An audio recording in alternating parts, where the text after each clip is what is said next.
It's proven hard to let go. I didn't think it'd be different, you know. But I want all that's left before you take a breath. A little bit of courage for the road. I think it's going to be a really good show record. Not to say that others weren't, but sometimes that's not really the goal of making the record. You know, we throw around this phrase, you know, serve the song. So like we'll record stuff that's like, you know, slow or sparse or dainty that like maybe doesn't fit the show very well, but it's like what the song needs. And I think that this record doesn't have as much of that. We were kind of throwing around this term, serve the show. You know, and it's not to say that we like took songs that should have been sparse or beautiful and made them something different. I think that we've just learned what our thing is and, you know, like made these songs fit us in a way that's, you know, the simplest way. Just, I guess it's just gonna lend to fun songs to play.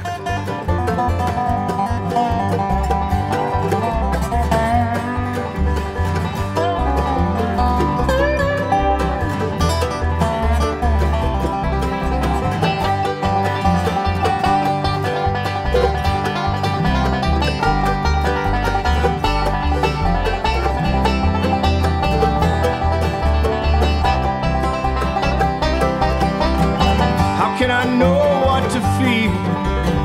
You lead to ignoring what is real. It's such a subtle difference between the fool and fearless, betrayed again and left to heal. When I think about this record, I'm kind of thinking of something different. It feels like it's coming from a different place now. There's a little bit different thought put into it, and it's like a focus from like all these elements that they've got in their world kind of going and guiding into the songs and the creation of the songs. And it's like I said earlier on, I think their solos even kind of coming from that. They're kind of coming up with solo ideas based on what they know they're going to want to play live and what they know they're going to want to present into the future, as opposed to just playing a cool solo and then later trying to figure out a better one, or, you know, instead they're actually kind of already seeing the future in the way they're doing the song, which is actually kind of interesting. It's like I hear them developed into a way that this is going to be the way they play them live. And it's not going to need to change much. They might expand the jam or something, or maybe change the way the feel of the jam is, but then it's still going to deliver the way it is, you know. And that's actually really been an interesting part of this record.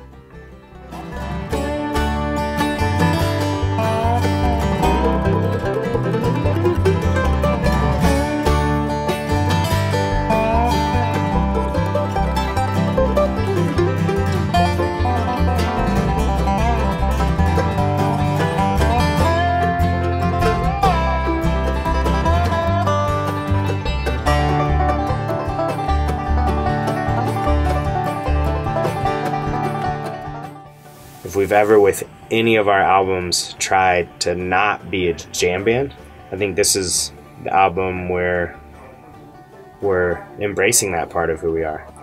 And instead of trying to refine these other parts of us, I think we're trying to really embrace that. And it's been really fun. And I think it's gonna be rewarding on stage to take this album to the set list and to have all these new colors, and because there's some pretty special moments, I think, and pretty intense possibilities.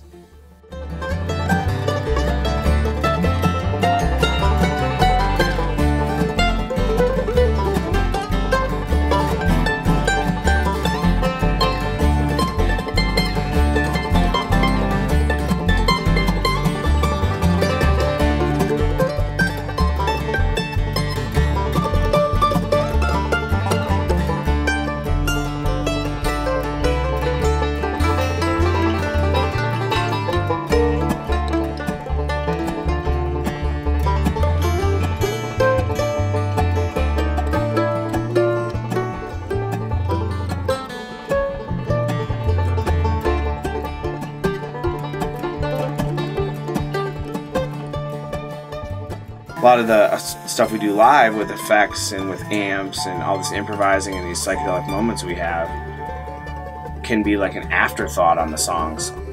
a lot of times. And then we come up with these really cool tools, and then we're like, we need to use that tool. You know, that one jam we do sometimes where we do this, like, let's write a song that has that, so that we're like, we came up with that, let's put that in a song, or let's use a song around that.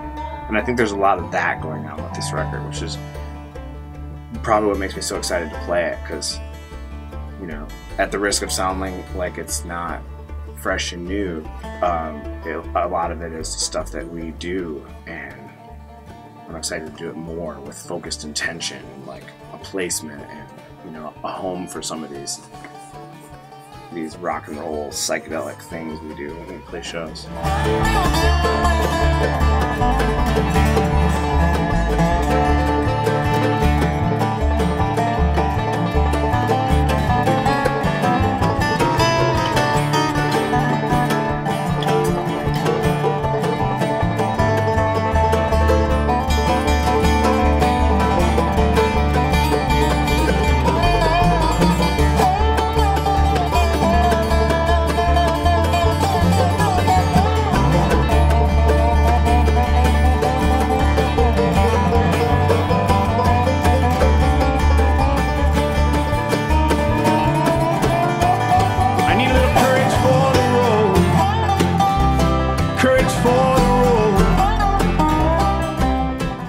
Like the honeymoon's over. Like the songs are awesome, and now I've played them so many times, or like heard them so many times that they're just songs now. We made songs, you know.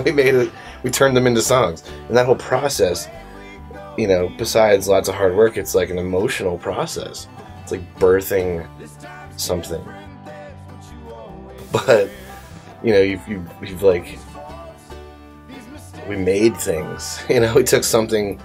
We made something out of nothing, you know, and it's a pretty amazing feeling. It's as close as I'll ever get to childbirth, you know? But our children seem to be pretty awesome, the ones we just birthed over these 20 days. I need a little courage for a road. Courage for a road.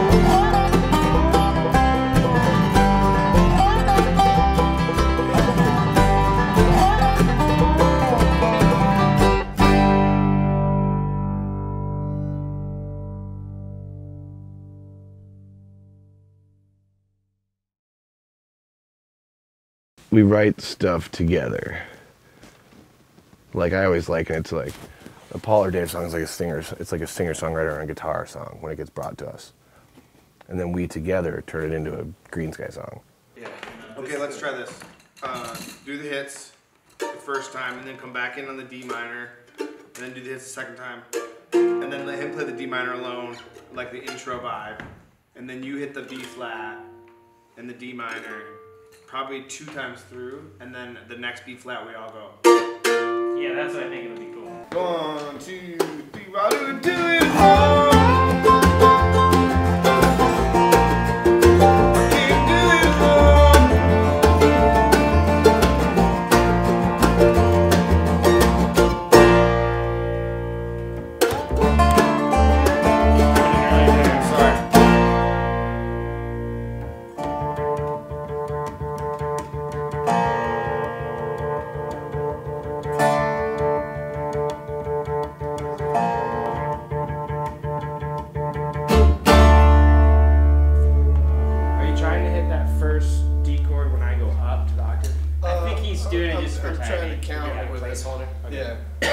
And I guess you could do that too while we're trying. It wouldn't matter if we take that out. Eventually, I think it should. That sounded cool, though, right? But the only other thing is it doesn't complicate too much. I wonder, do we have to resolve that B flat before we do the hits? So if it's like, well, that's cool.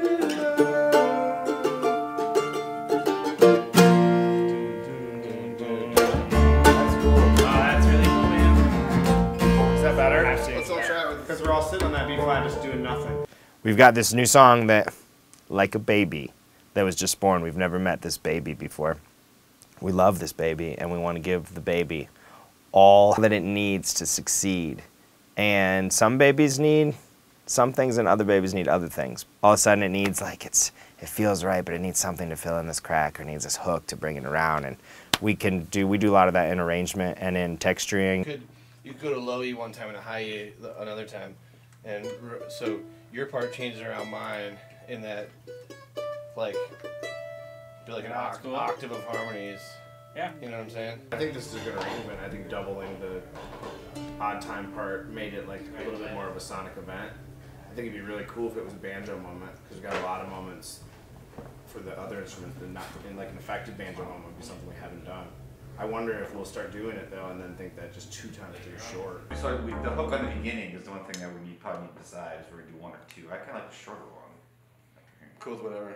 I think it sounds less. You guys decide. It's less. We both have an opinion. There's 3 of you. Yeah. So if you guys all have a vote, then I mean, if you like, I tend to like the shorter one. well, how about we stay out and you guys all 3 vote for 1. I'm happy to do it short. Okay, short. Dave. It's not. Save me. You have to. There's 3 of you. You don't anymore because they chose the same thing actually. So it doesn't matter what we choose. They like learned the songs literally right before we recorded them, like minutes before. They're sitting there in the studio just playing through them and coming up with the arrangement, and we're all throwing ideas at the arrangement, talking about, you know, is it a good enough ending? Does it need something different? Does it need a better bridge transition? Whatever it is, and then they just immediately go in and play it.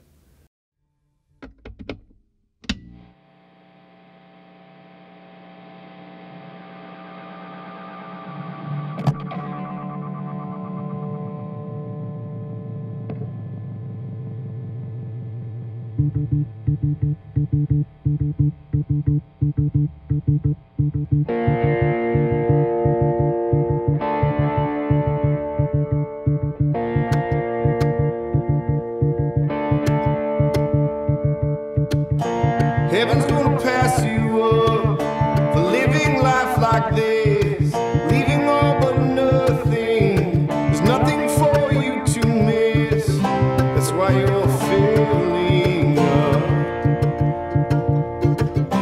Doesn't feel good enough.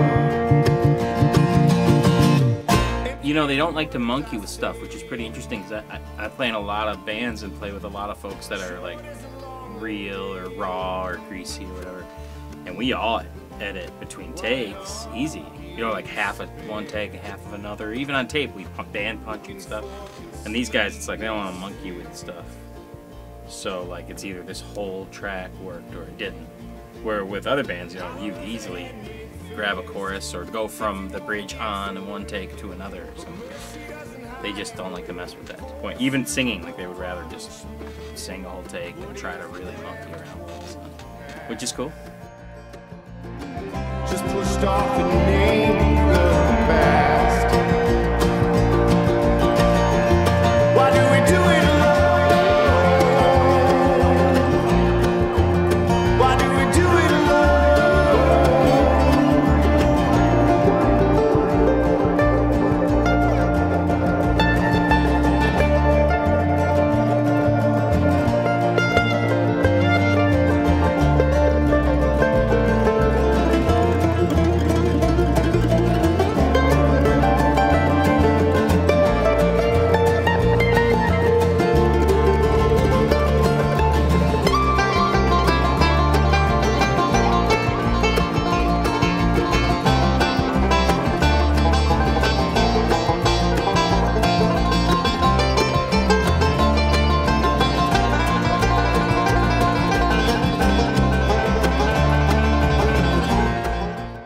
like being in the studio as much as we like being out on the road. It's a different animal for us. We like being able to put songs under the microscope and take them apart and put them back together and then come up with this like finished product, which sometimes sounds completely different than where we started, you know, in like the best way, which is the bonus.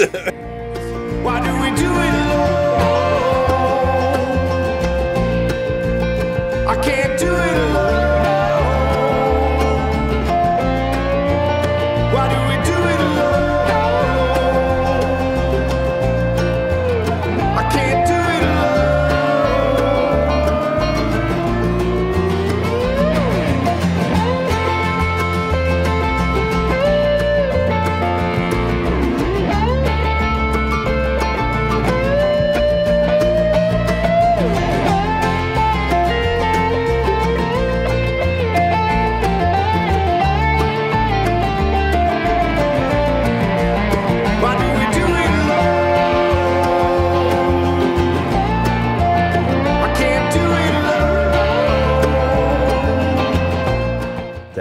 with the studio for me is like you create these things. You get to turn a song into something that's like huge and larger than life. And like, think about, why don't we do it alone? Think about like him just playing that on a guitar, right? Cool song. But like, step into the wizard box over there and turn it into something huge. And that's what's cool to me.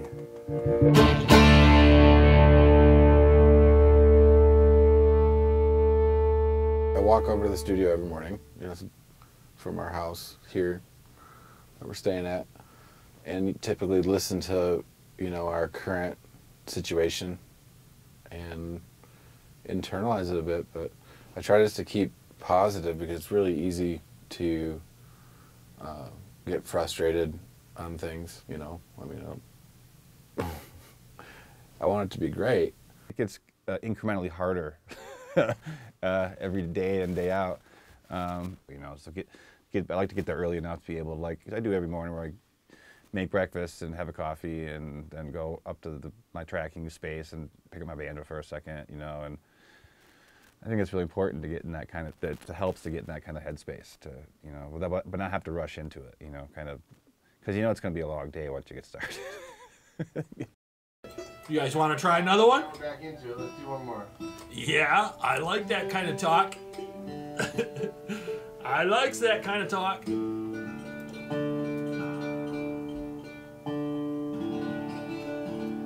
Guys, just retune and we'll get geared up.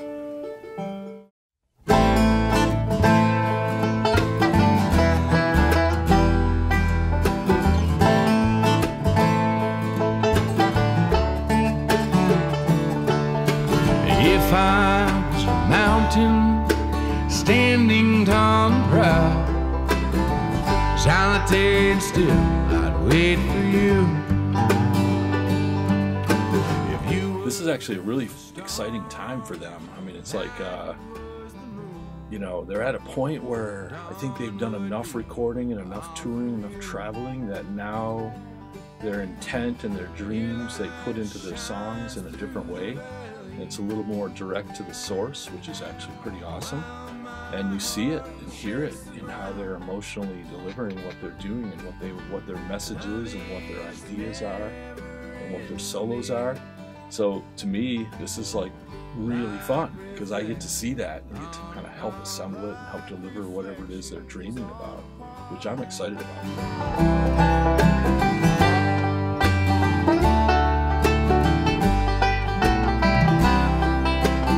Glenn knows us so well. He knows what we're doing. Same thing with Dominic, you know, with Glenn, he knows exactly what we're trying to go for. He's got great ears, and he knows how to make our records. He's awesome. He's amazing.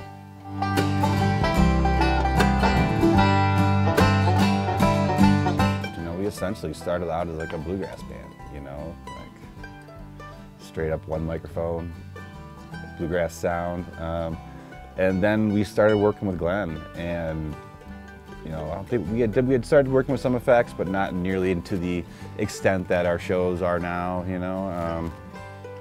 But Glenn was like that first guy, like, let's get weird, let's amp up the guitar and the dobro. Love is lightning that hits the ground running, sparking flames that roam from miles. His role as he's our engineer, but he's got a piece of everything. You know, he's co-producer on this album and on several, I think, before that.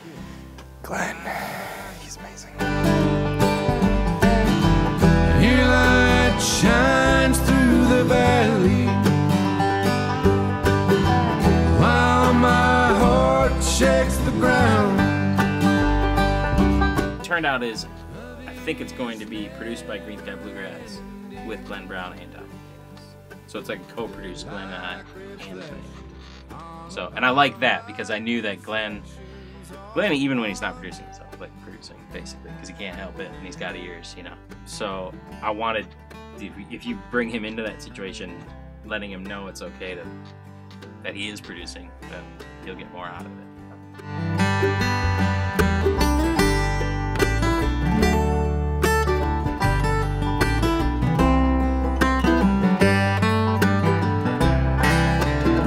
Dom is an incredible musician. Yeah, we've known each other for a really long time, and you know, we've played together a million times, and it's really great to have him on here because he really gets what we do and what we're going for. So having him there as a guide has been really positive.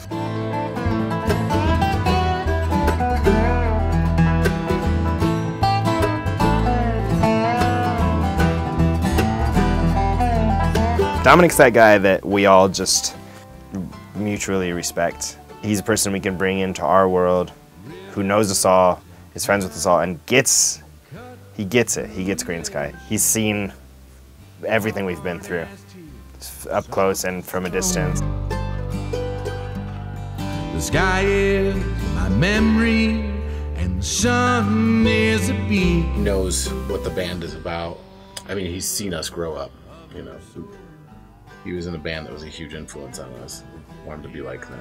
I think he was able to help facilitate some really, really cool moments, and I think he got a really good performance out of everybody. When it was time for him to back off, he'd back off, and when it was time for him to say more, he'd say more. You know, he's a great producer. Like reflections on a pond. Like reflections. Like reflections on a pond.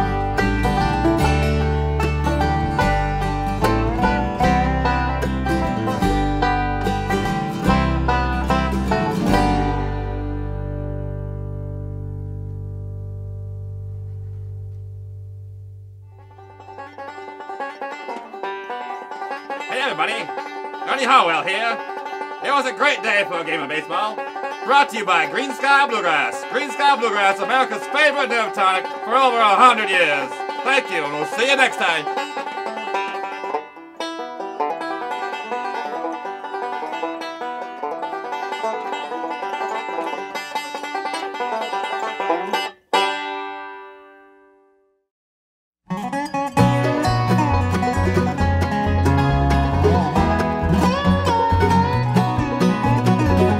What if we done it all for money and nobody ever even really cared? Who can you pay to come and clear it all away, to start fresh and earn it all again? Maybe it's something like Elvis on the big screen, and someone lied in your dreams. Something's happening with this record that is different, where we're still making the record for ourselves, we're still making art that we're interested in and we're proud of, and we're still writing music that's honest and emotional, and not just because we feel like we need another record, but also we're making this record for the fans in a way that we have all these fans who already listen to us and love us, and we're making something that we know they'll like.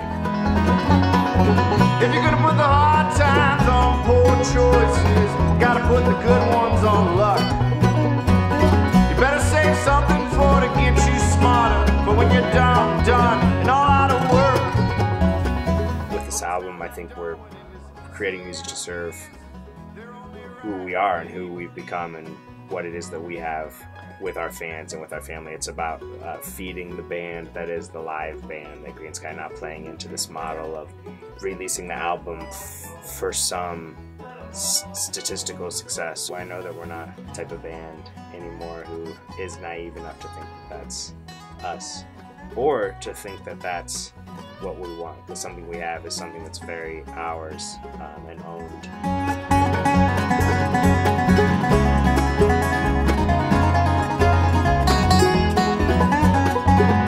I feel like it's more like a continuation of like all the albums we've done before this.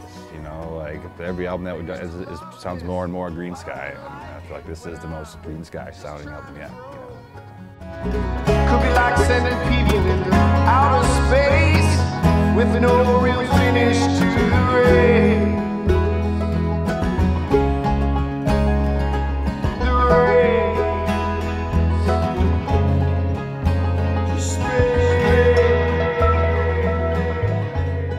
Sometimes when you make records, you feel pressure when you're making these songs. At least I do. But this one was way different than that. Like, I was super comfortable the entire time, and it was just fun just to not really think about like, oh, this song needs to be this long so we can get it on the radio. The reality of it is, you know, we're a live band, so we're making a record of songs at a moment in time, and these songs have that kind of live feel. And I think that's cool. I think our fans are really going to appreciate that and like that.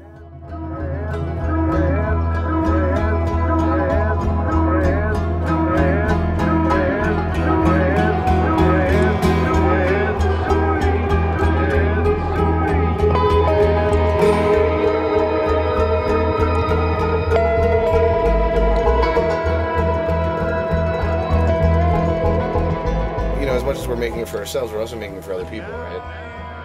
And I would love to be one of those artists that's just like, no, I make, this is for me, and that's never been me or us, you know? We're as much like entertainers as we are artists, and these songs are for other people.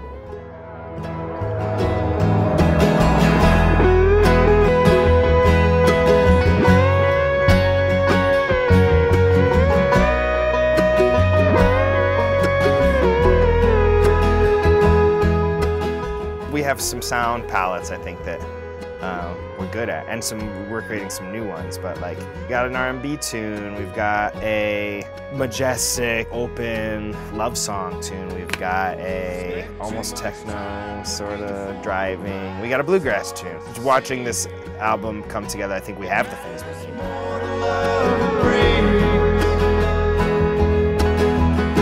But if you need a voice, I'm yours.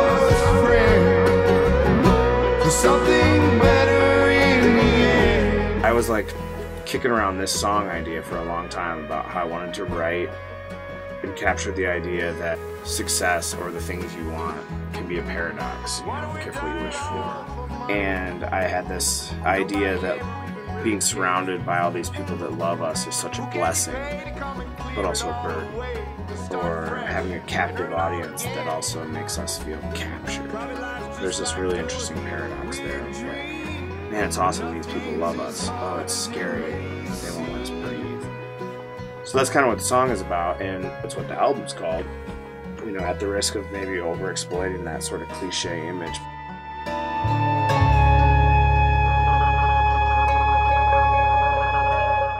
We're at an important part in the band's story, our history, that it sort of makes sense now, you know. Obviously, we didn't do it all for money.